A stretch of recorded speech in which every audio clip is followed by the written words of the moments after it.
So before we go to our next presenter, I just want to take a moment to share a little bit about what the NPFE Land Health Equity Committee work, about what's happening. So the ESRD NCC, in collaboration with CMS Office of Minority Health, has developed a Patient and Family Health Equity Committee. This committee meets on a regular basis, and they identify and discuss social determinants of health that affect the ESRD community. They also create health equity educational resources for patients and dialysis staff. And they support dialysis facilities and transplant centers with programs that advance health equity and that have reduced disparities. And on the next slide, I'd like to share with you one of the most recent resources that this group has developed and is out.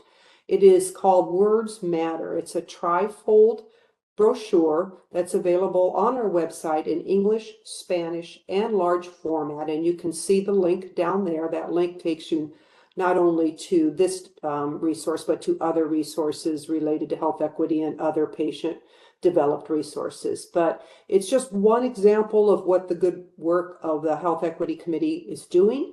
And we just wanted to share that a little bit. Before we do roll right into our next topic, if you can go to the next slide, which will be advancing health equity, supporting patient activation for better health. This is going to be started off with a presenter, and then we're hoping to have our two patient panelists on, but I would like to introduce our first speaker, and that's Chiao Wen Lan. She is a social scientist for the ESRD National Coordinating Center. She conducts research and supports clinical, technical, and analytic efforts focused on advancing health equity. So Chiao, I'd like to turn it over to you. Thank you, Stephanie, and it is such an honor to be able to speak with you all. I appreciate all for joining on this discussion. And as many of you have already heard in different settings, I wanted to kind of reiterate on and ground us back into CMS definition of health equity. The definition that CMS has for health equity is that it means attainment of the highest level of health for all people, where everyone has a fair and just opportunity to attain their optimal health, regardless of their race, ethnicity, disability, sexual orientation, gender identity, socioeconomic status, geography, preferred language, or other factors that affect access to care and health outcomes. And as we think about how each person can achieve their highest level of health, one key factor has been brought up again and again, is that how each person can be actively engaged in their own care and become the activated patients. And today we'll talk about what patient activation means for achieving their better health. And there will be two parts for this sessions. The first part, I will cover what the patient activation means, any roadblocks to patient activation, and the steps toward patient activations. And the second part, we'll have two panelists. We're so honored to have Ken and Sarah with us and share their journey and discuss how might we support patient activation for better health. I know that we have patients, care partners, providers on this call, and you all play a crucial part in this, and this won't be a one-way communication, and your input and your comments are so important and crucial. We want to hear from you. So please add your questions throughout in the chat, and we'll have a Q&A after the panel discussion as well. Next slide, please. So to start us off, what is patient activations and what is patient empowerment? Patient activation refers to people's knowledge, skill, and confidence to manage their own health and healthcare. And patient empowerment refers to people's self-efficacy and capacity to make informed decisions about their own healthcare. As we continue our discussion today, I would like us to keep this in mind, what patient activation is and what patient empowerment is, because it's not enough to have the information or to give out information or to think that the information has been received, because we both seen that we need both the knowledge and the skills as well as the confidence to use information and apply that information. And a growing body of evidence has been showing that people with higher patient activations have better health outcomes. So that's what we're here for, to achieve better patient activations and better patient outcomes. Next slide, please. And what we have learned from both the research and the story is that each person is unique. And at the same time, activated patients, they do share some similar characteristics related to being actively involved in their care. Activation patients are, they take actions and they take an active role in their own healthcare. What does that look like? For example, activated patients, they engage in behaviors that promote healthy lifestyles, such as the eating fruits and vegetables, as well as discussing their nutrition with their dietitians and their providers. They engage in the physical activity in a way that fits each individual. When people are actively engaged in their care, people see their providers when needed by both having a regular source of care and not delaying care. They are prepared for their healthcare visits, such as having a list of questions for their provider before going to the appointments. And they would often have know what to ask for their providers about any question they have about the medication. They ask their dietitian about how to tailor their favorite dishes or food to be kidney-friendly nutritions. And they know what each prescribed medication do, and they are confident to tell their providers any concerns, even when the provider hasn't asked the patients.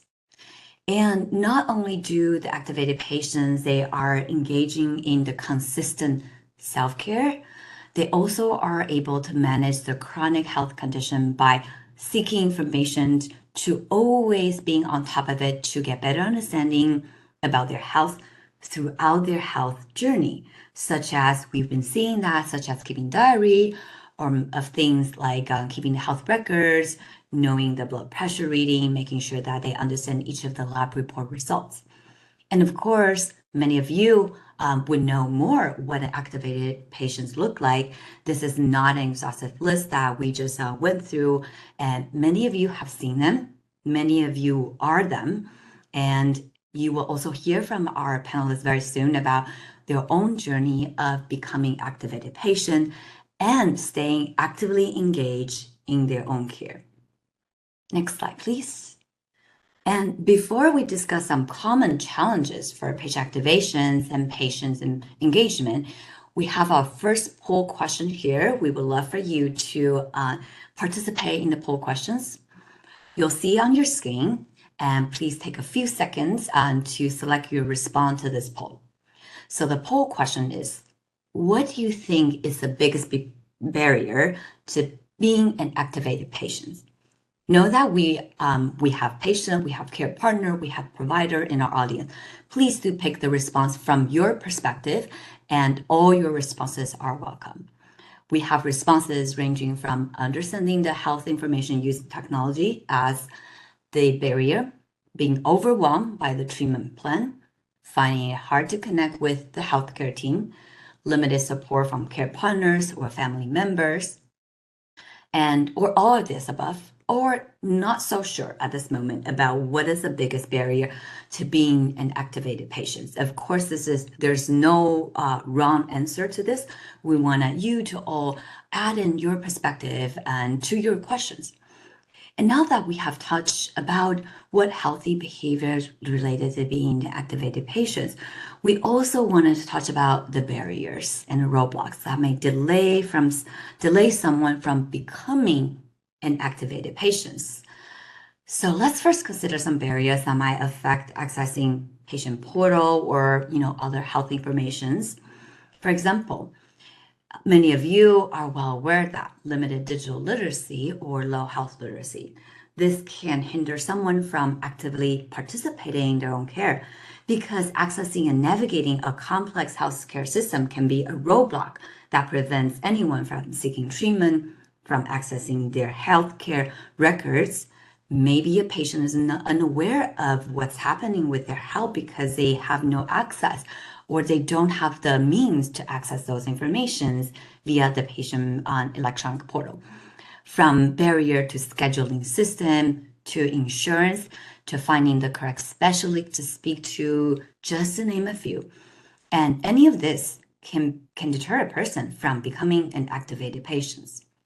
And another big barriers that we've been hearing is that the socioeconomic factors, as financial constraint or unstable, such as unstable living conditions, can make it hard for anyone to follow their treatment plan or prioritizing their healthcare, let alone becoming actively engaged in their own care. And the third one, a big categories of the barrier is that it has been reported that the trust issues, or what many of you have heard about, is the medical mistrust or the communication misfire. Patient may feel the fear of retaliations, or they may be feared that being labeled as a difficult patient by their care provider for seeking clarifications. And especially, we've been hearing a lot that it's often the people who have distrust in the healthcare system that have this communication misfire. And another bucket of the barriers is being reported is that provider may also face barrier to support patient to become actively engaged in their care, which include provider face the time constraint, that the pressure and they feel overwhelmed, causing them to be less receptive, or they don't have time to encourage patient engagement.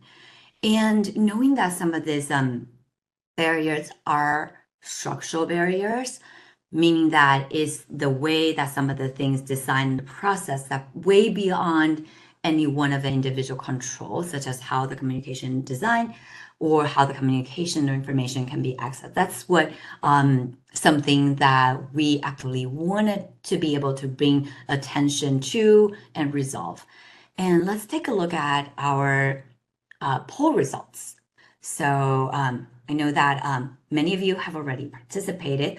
So with the poll result, we've been seeing that one of the things that you've been saying that all of the things are major barrier to the patient activations. And among them, of course, is the understanding of the health information and using technology, but all of them are major barriers. So thank you all so much for participating in this poll. And while there are many potential obstacles individual patients can face, there are also steps both provider and patients can take to support on the journey to become activated patient. And that's something we will dive into with our panelists today as well. So next slide, please. And some of the things that we've heard that will support a person to become more actively engaged in their care and take charge of their own health. Some actions including determining one's own care goals so that each person can participate in the shared decision making in the treatment plan, and coming prepared to the appointments, such as a list of questions or concern, and continue to ask questions. So what is the things that each person and patient can do, and come with the continue to ask questions that's confusing or unclear, and continue to stay involved. And we wanted your participation in the next poll that you'll see showing up on your screen. So the question, the second poll question is, I've seen patients and providers working together for shared decision making.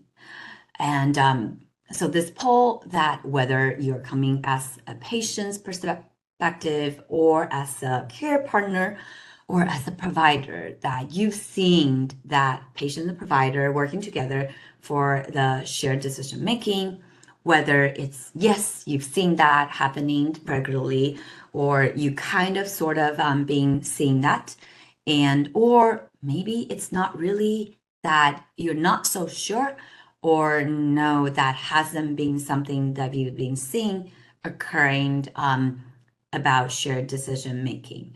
So if I know that probably will take a second for the second poll to show up on your screen. So when you do see that coming up on your screen, please participate in our poll questions. And also at the same time, maybe if you have any things that you want to add in the chat about the context as to where you have seen the shared decision making between the patient and provider, where you wish that it would happen, feel free to add your comments and feedback, because your comments and feedback are very important. So continue to learn. We know that each of the patients as we continue to learn about and staying educated about their treatment. There are absolutely no bad question to ask the healthcare team. Some potential questions that we constantly need to support the patients, encourage patients to bring and ask their healthcare team, and at the same time for the healthcare team to encourage patient to ask is about, can you help me with the understanding material you just gave me? Because we've been hearing a lot from our patients and care partner is that sometimes it is really confusing and overwhelming to just receive a pamphlet, and sometimes just don't know how to where to start. So having the explanations and giving some context into any material to the patient is very helpful. Another question, the second question is any other specialists that I should see and who should be involved in my care. And I know that on the flip side, for the providers that thinking about taking some time to explain to the patient that what other specialists that may be helpful, who can be helpful to involve in this person's care. The third question is that how do I take this medication?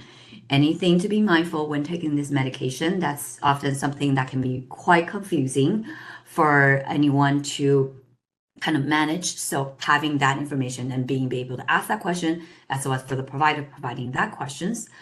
And also the first questions that I've been hearing a lot that may be helpful is that, what are some of the possible side effects for this medication? Or should I stop taking if that happened? So this is definitely not an exhaustive list. And feel free to add, many of you, thank you so much for adding it to the chat as well. Feel free to add any other questions that you think are important for any one individual to bring to the healthcare team. What are some questions for provider that you've heard that are great questions that can help open up that discussions and clarify any confusions? Just some example questions. And you can also find some of the example questions from the Agency for Healthcare Research and Quality. Many of you know that as AHRQ, part of the U.S. Department of Health and Human Services, they have quite a few patient resources to help someone build their question out, to ask their care team and guide someone through the healthcare journey. And we'll also add that at the end, the link as resources in the chat box for you as well. And let's take a look at our poll results. So this question that whether you have seen patients or provider working together for shared decision making. So thank you all for answering that. It's so encouraging to see that many of you saying yes, you have seen the patient and provider engaging in shared decision making. And thank you all for adding to that. And many of you saying like, sort of, you're already seeing that happening. So that's so encouraging. Thank you for adding that context. And we, of course, this is a continuum. It's not a yes or black and white box. Of course, we want to support and continue to encourage and sustain this to have more of the patient provider shared decision making. As many of the research, and you probably already been hearing that, research, evidence, stories been hearing that, literature indicate that when people and patients are able to be involved in the treatment and diagnosis choices and treatment choices, they can collaborate with their providers, they can get help to navigate the complex health system, that they are more likely to have better health outcomes. So throughout this, we would love to support the patients to have be more activated, because that's the end goal that will help each person and patient to have better health outcomes. And of course, our panelists will share ways to help them and support them to become activated patients as well. So we'll go into next slide, please. Before our panelists join the conversation, there's one area that I would like to bring our attention to. That is, the previous one that we were just talking about the things that each patient can do. And now I want to touch about like the things that provider can do to support patient activations. First, tailor patient educations, as many of you are already doing that, based on where the person is at. That education, when the education is tailored toward each person, where they are at, that meaning their emotional state, their level, where they are in their journey, guided by the patient's identify purpose and their own goal. Patient education is not one size fits all. And if you see that a patient is feeling overwhelmed, or the patient does not have the knowledge just yet, or does not have the confidence just yet to take the next step and action in their care, research has found that it is better to provide frequent small amounts of education, like many of you been doing, and also look into if there are any unmet social needs that the patient experiences, whether they have explicitly asked for help or they may not have voiced that out just yet. For example, is it that the patient are facing food insecurity? Does the patient have regular source of food? Or is that a challenge the patient is currently facing? Are there any transportation challenges that's preventing from the patient staying activated or becoming actively engaged in their own care? Find ways to support the patients by connecting patient to resources and making relevant referrals to, for example, to the services or community-based services. And we've been hearing that what's been helpful is that follow up and follow through.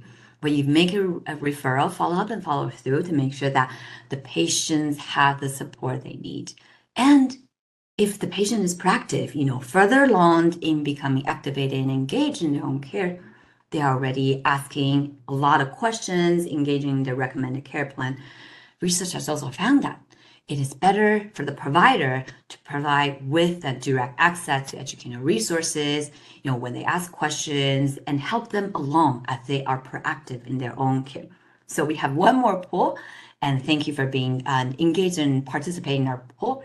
Please take a second to answer this one. I know how to locate resources becoming activated and activated patients. And please respond in your perspective, whether you are a patient and care partner or a provider, that you know how to locate resources for the patient becoming activated or assist the patient. Yes, sort of, not really, or maybe just not yet. Other ways to support patient activation is that provider can offer options of support and continue to build trust. It is important to understand that patients can feel confused, overwhelmed, and unmotivated, or sometimes just doesn't see kind of the hope. Therefore, it is important that research has been showing that for a provider to understand patients' worries, perspective. For example, if a patient expressed that they do not feel well, asking patient that what they think they need to feel better, and often offer options to explore this together. And of course, this is not one size fits all. There are other ways to support the patient, such as what's been mentioned is that engaging in the motivational interview, and sometimes it's a coaching, and encouraging the self-management and the goal setting with the patients. What is the patient's priority and what is the patient's healthcare goal? Being supportive for the provider to offer options, and taking that time to build trust and build a collaborative relationship with the patients. And know that let's take a look at our poll results about whether our audience, that all of you, to know locating resource becoming activated patients. So our poll results, as it's showing up, I know that many of you are already so encouraging that you know how to locate resources, and or sort of like there are some already in your area, and we're so encouraged to see that many of you are aware and know how to locate resources to assist the patients. And it is important to know the resources available to support our patients from community-based organizations and to access the culturally tailored information that meet each patient's needs. And I know that we thank you all for adding your contacts, and we wanted to introduce our panelists, and I will let Emma and Stephanie to introduce our patient panelists.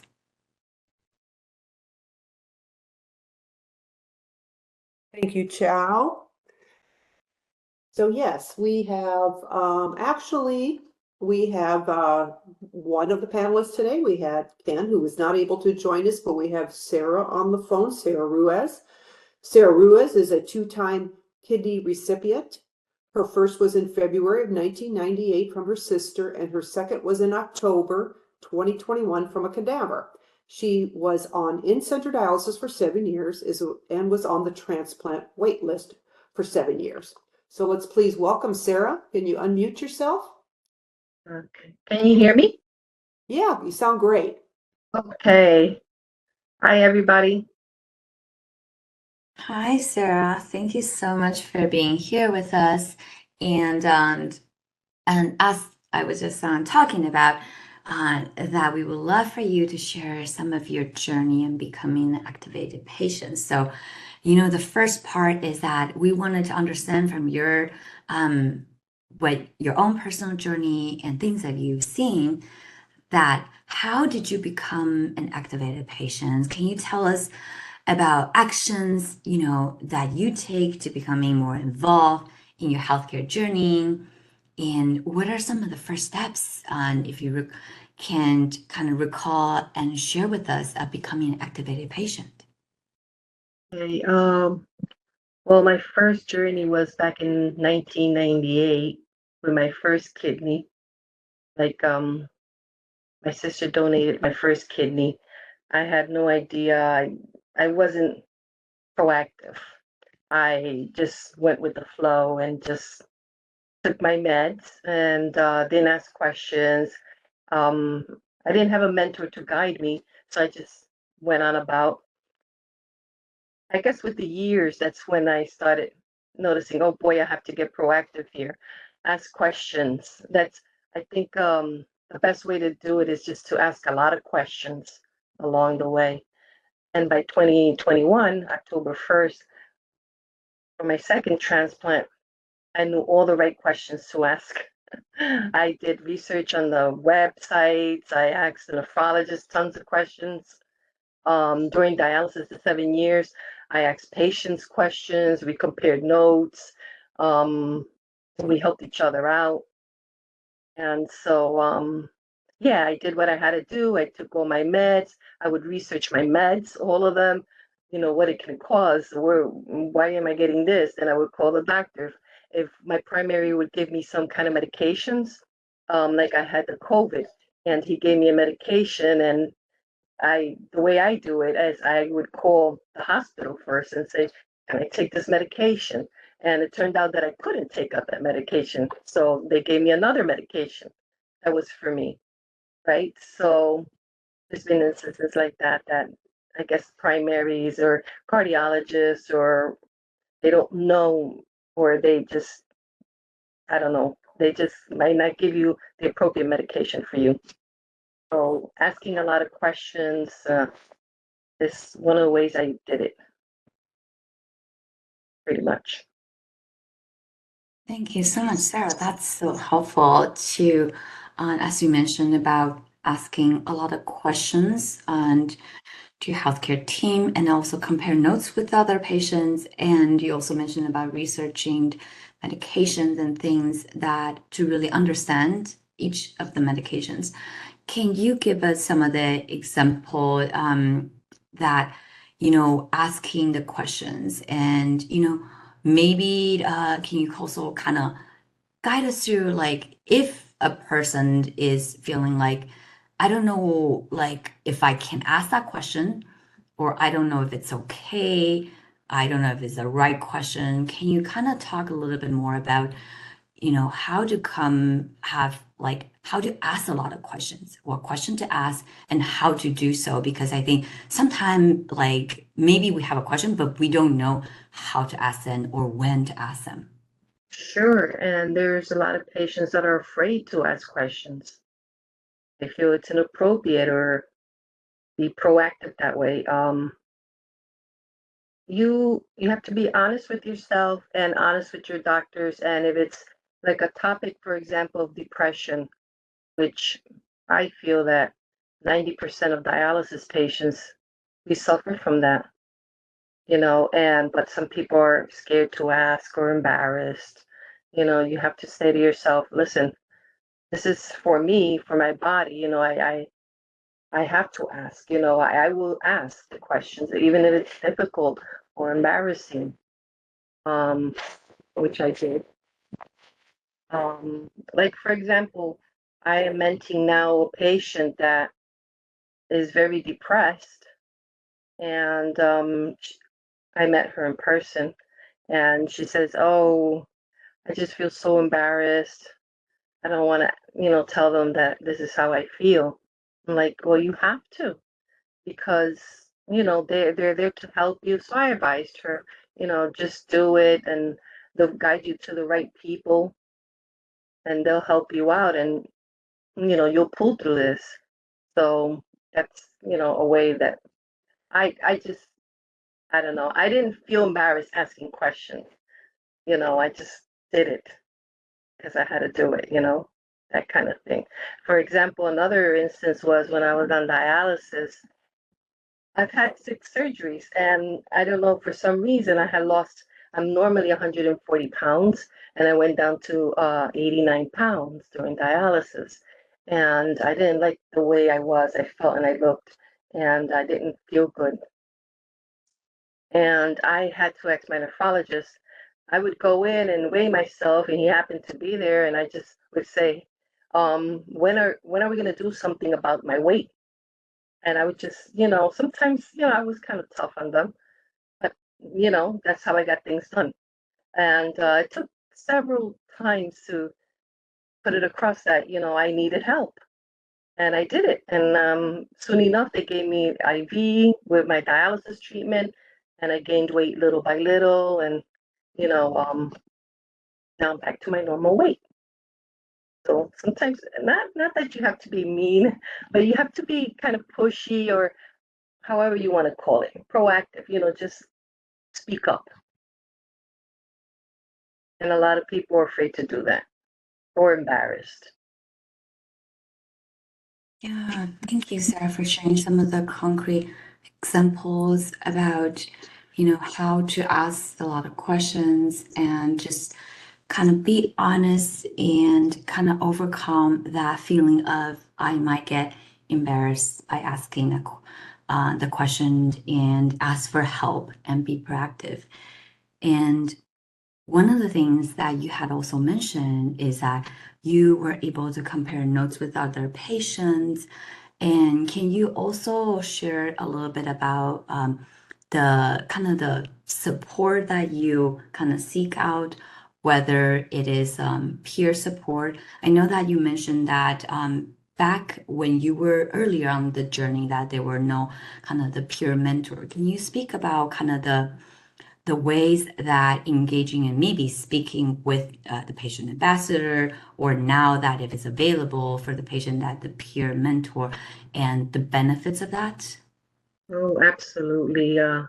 100%. When I was on dialysis, the social worker, Maria, had mentioned to me about PFAC. And it's an organization, Patient and Family Advisory Council, and I joined it, and it's wonderful. It helped me help others. I became a mentee certified for National Kidney Foundation, and they give me a lot of patience, Spanish, and I advise them, I guide them, I help them. It's a wonderful thing. So that helps me, and it helps the patients. Thank you for sharing that. That the patient's peer mentor journey. And I also wanted to kind of ask you about the other question is that before becoming actively engaged in your care or while you are, on your way, can you mention some of the obstacles that you have encountered while trying to be more engaged and actively engaged in your care? And also, if you can share about how did you overcome those obstacles or those challenges that I briefly mentioned some common ones, but of course, like it'd be so helpful if you will be able to share with us well some of the obstacles you encounter trying to be more actively engaged in your care, and how did you overcome those obstacles and challenges? Wow. There are a lot of obstacles doing dialysis, doing my 2 transplants. Very hard. I had a lot of family support. They helped me through. My husband took care of me. Like I said, my obstacles mostly was almost all my health. Not really like insurances or anything else like that. It was my health. And the fact is that I did have a lung surgery during dialysis. I had open heart during dialysis. So that was tough. I've had, like I said, the 6 surgeries, but honestly, just keeping the faith and talking to people and leaning on my support, my husband and my family, that's how I overcame them. And and now talking to people, it helps me also, like I had said. But it's not easy. It's not easy to overcome. Just you have to. I hear a lot of people say, "Wow, you're strong," but it's not that easy. Just lean on your family, your friends, your co-workers, even talk to like social workers. A lot of dialysis patients are afraid to talk to their social workers. Anybody that can lend you an ear, you know, that all helps, mentally staying strong. And, I always tell the mentee, listen, if you feel that you're that depressed, because I think that's the big issue. They I'm telling you, a lot of depressed people in dialysis, and a lot don't say it. They give them a survey, they ask the questions, and you answer them, and that's it. But just ask for medication. Talk to your doctor. That's a big obstacle there.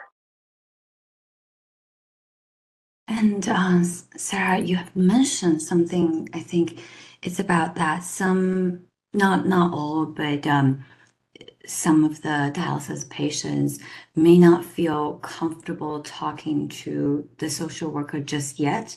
And are there any things that you would say that would encourage the patient to speak with dialysis with the social workers, or are there anything that that could help support so then the patient can be opened up to the social worker? Anything that you can share about things that can help support and the patient be open up and speak to the social worker? Yes, absolutely. I used to, like I said, you fill out a form and you turn it in, and one of the questions is, are you feeling depressed? How often? And so on. I think we need more than that. I know that a lot of clinics are short-staffed and the social worker is super busy, so many patients, but there should be someone, even if it's like once a week, grab a certain patient, let's say, for example, and close the curtains and spend maybe 30 minutes talking to the patient. Then talk about that subject, and you'll see that they'll start opening up. They'll let it out. We're all in the same boat, and then you take it from there.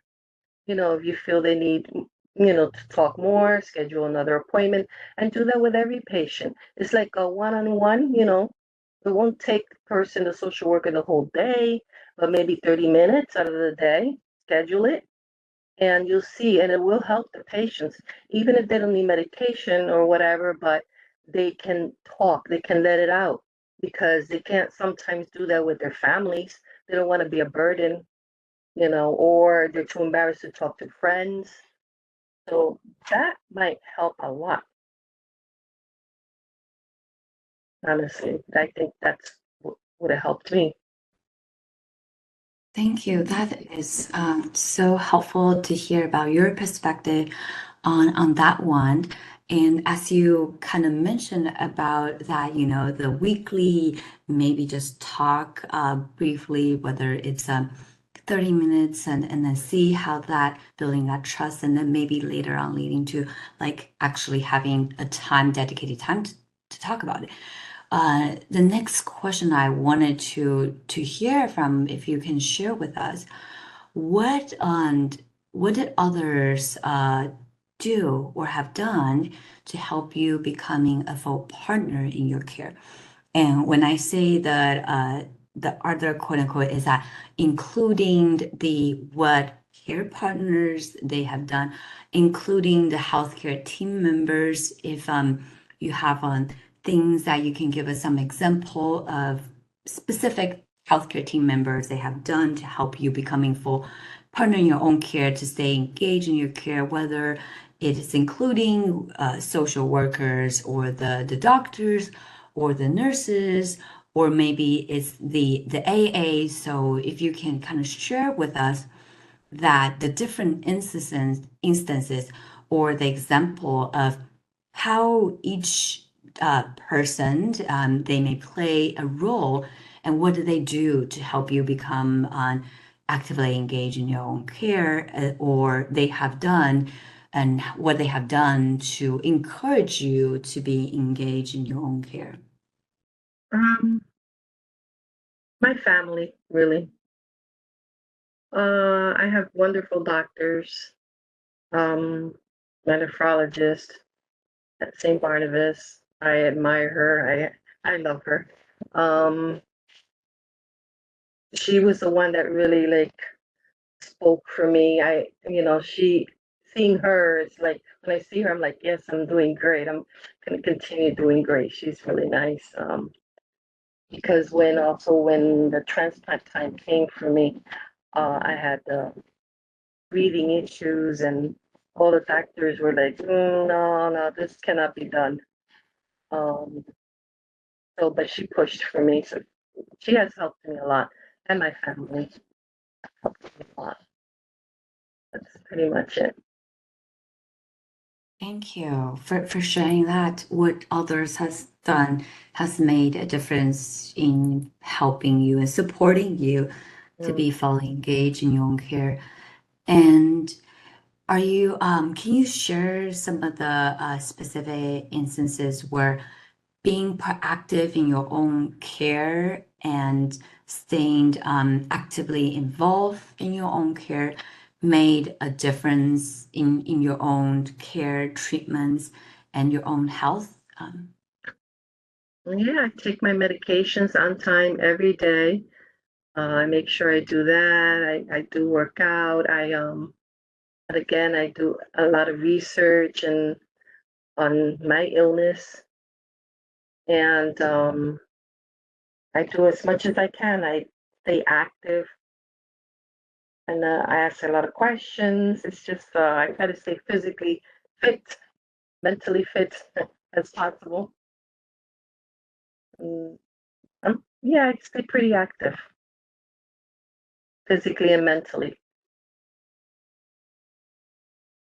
Yeah, absolutely. Thank you for sharing that. It is both physical and mental and most like emotional, everything combined to stay healthy. And I know that we've touched about how you have, becoming engaged and becoming the activated patient you are today. And I wanted to shift to the second part of the discussion. That is, once you are once you have become an activated patient, you know how to take charge of it, and what do you do? What do you need in order to sustain that patient activations? We know that this is not a one-time thing that you just, just say you cross that and then you're able to become an activated patient. It's a constant continuum that you have to stay actively engaged in your own care. So wanted to ask you about this second part, is that how to sustain being an activated patient, and what are the things that you do in order to stay actively engaged in your care, the activity or things, and can you share with us about how do you stay engaged in your own care, and if there has been some challenges for you to maintain staying engaged in active role, what are those challenges that kind of stood in the way to stay actively involved in your own care? Or maybe it's not like, completely not an activated patient, but just kind of roadblocks, because it may not be all rosy and easy on this path. So if you can share with us on that would be great. Yeah, many roadblocks. Even like immunosuppressants I take, those are very tough.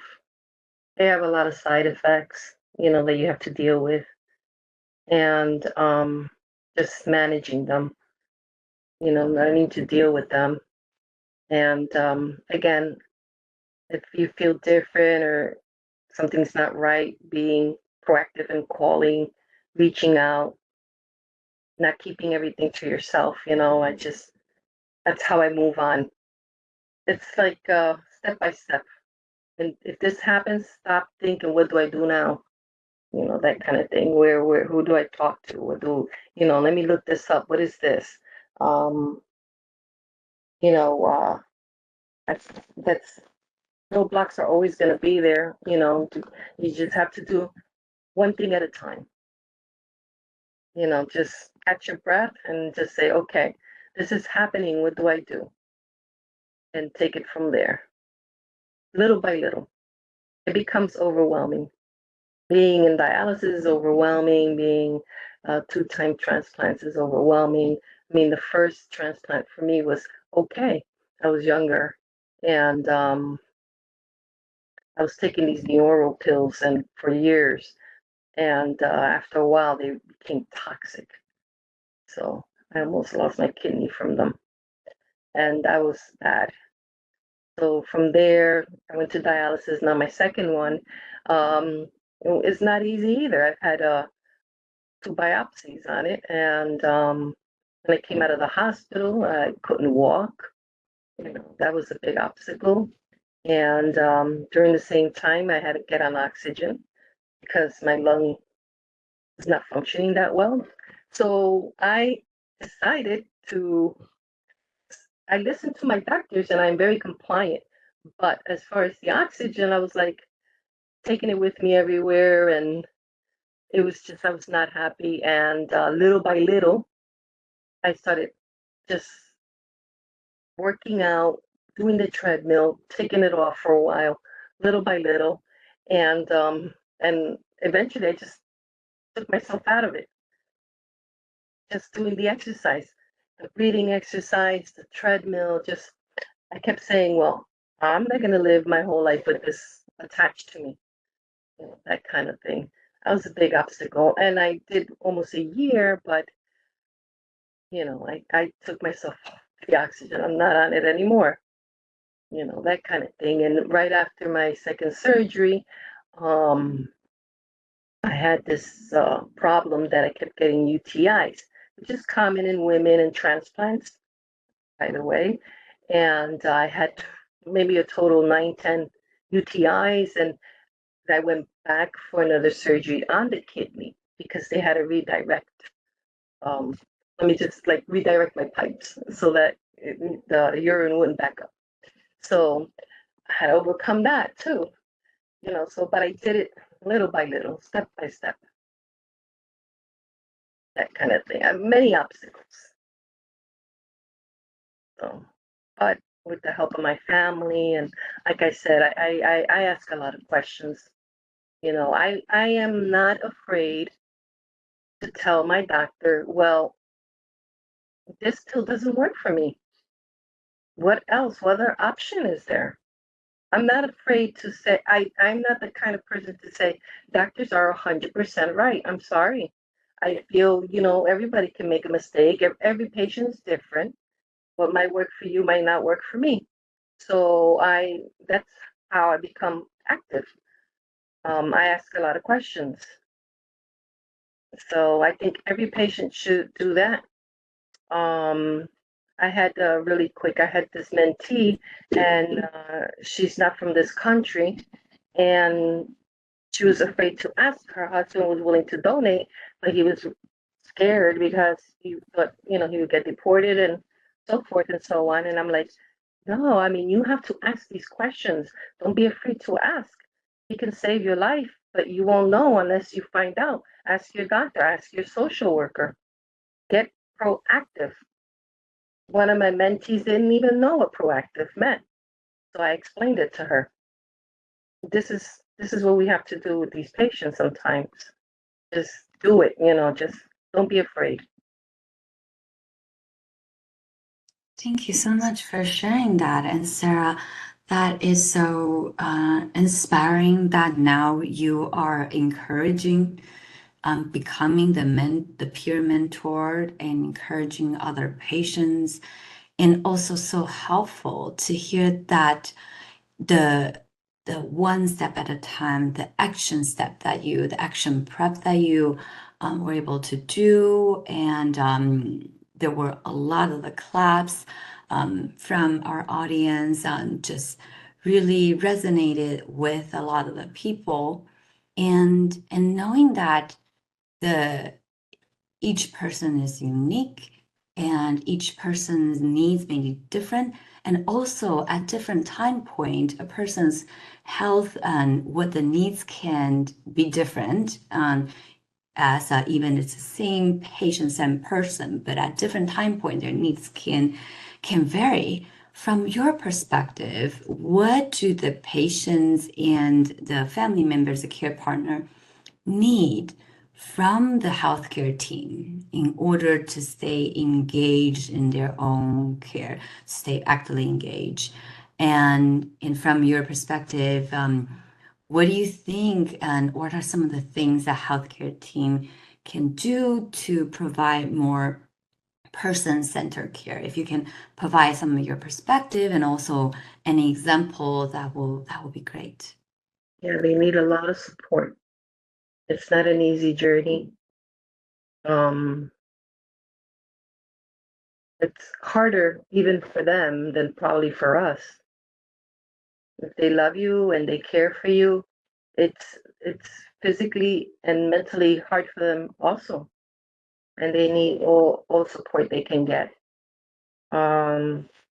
Unfortunately, my husband did it alone with me.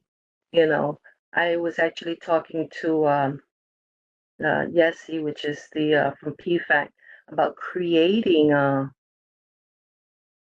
webinars or meetings, Zoom meetings for care partners. They have a lot to say.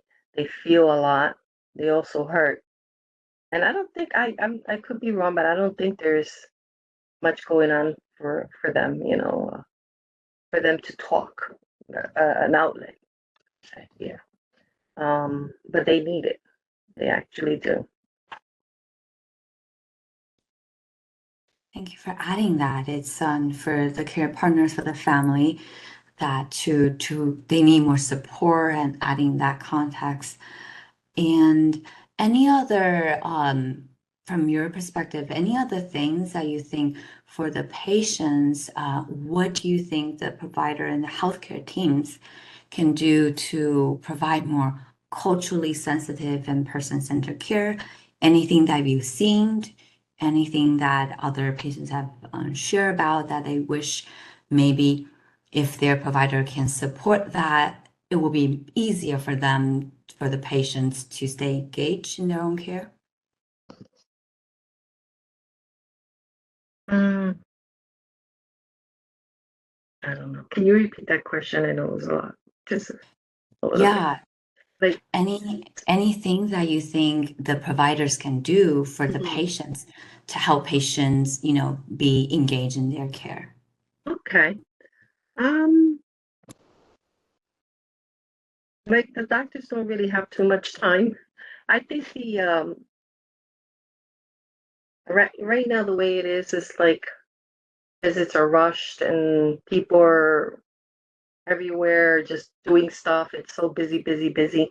Um, the healthcare providers might want to spend more time with their patients, talk to them more. I've had doctors that don't haven't even looked at me like in the past. My urologist, like, he's not practicing anymore, but be more engaged with them. Yeah, just include them. I would talk to him and he would talk to my husband, just make them feel like, I'm here to help you. We're working together. I understand where you're coming from, that kind of thing.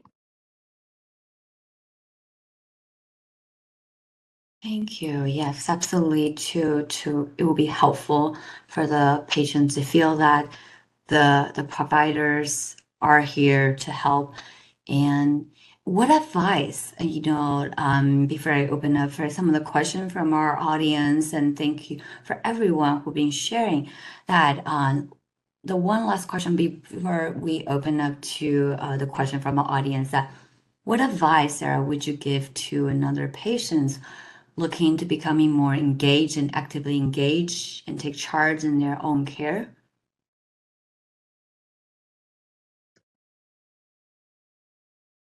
Um, be self-conscious of what you need, get what you need, you know, love yourself,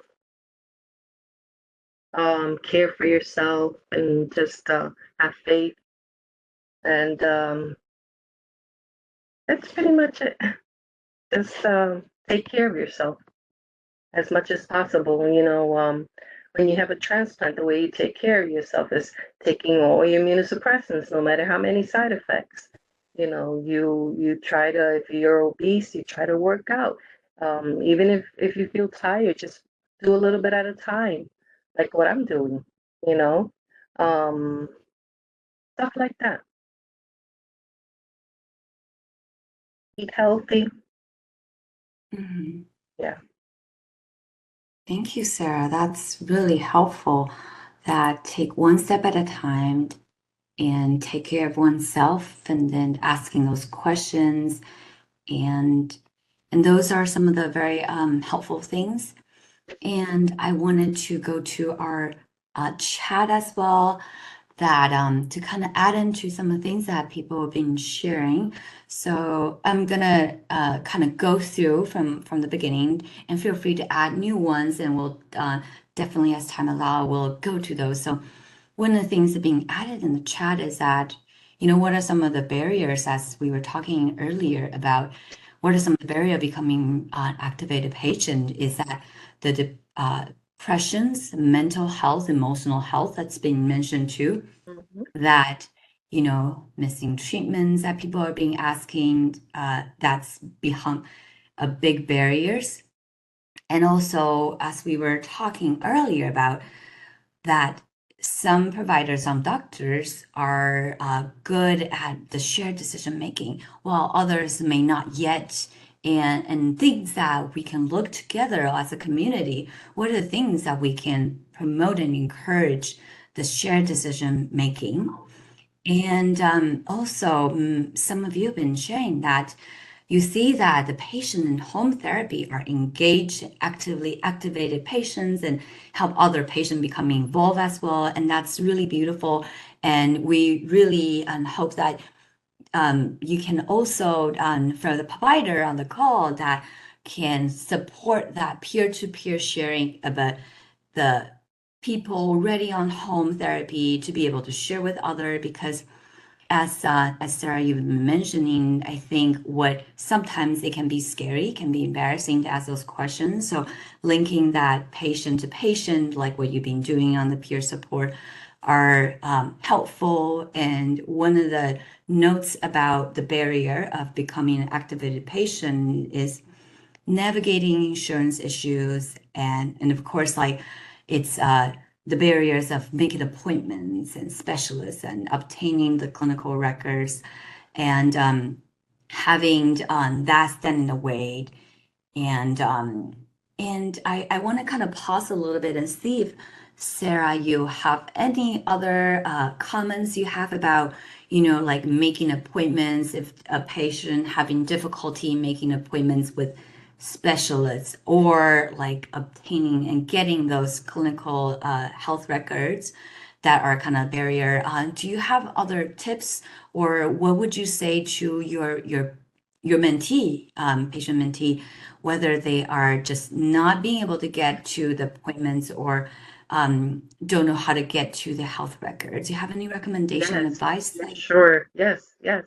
I've had a couple mentees that they're starting the process of getting on the list. And I don't understand why, but they're really like lost. And I say to myself, well, why?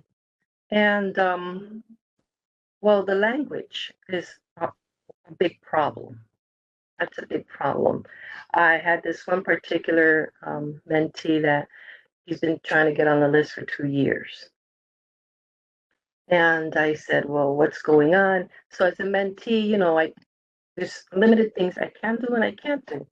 But I try my best to find out, what's going on. And so first he had to get clearance from the cardiologist. So I go back and forth with his cardiologist to figure it out. And I go to him, and he thought that they had it, but they didn't have it. It's just simple things like that, and I'm like, no, well, no, this is what you should be doing.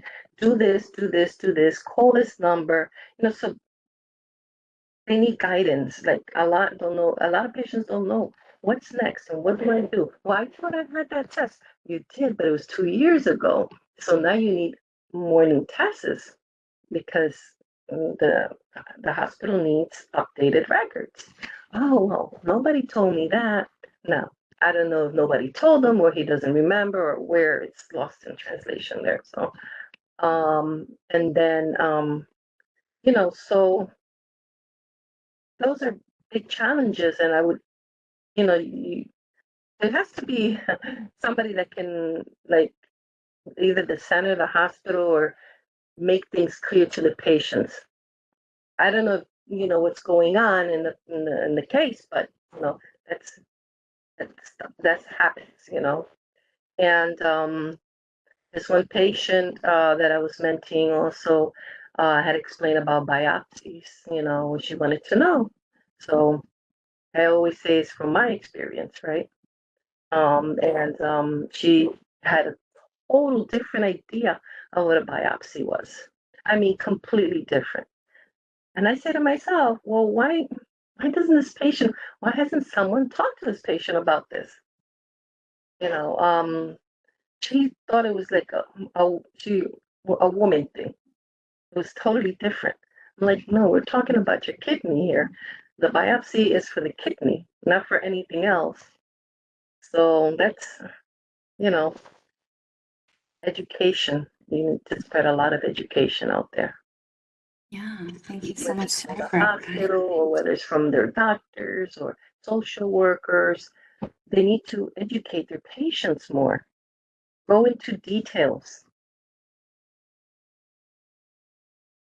Thank you so much for adding that, Sarah. And I know that we're probably coming very close on time. So I wanted to thank you everyone for sharing the comments and things. And I know that we'll have a link for a resource that is taking taking charge of your health as a patient resources.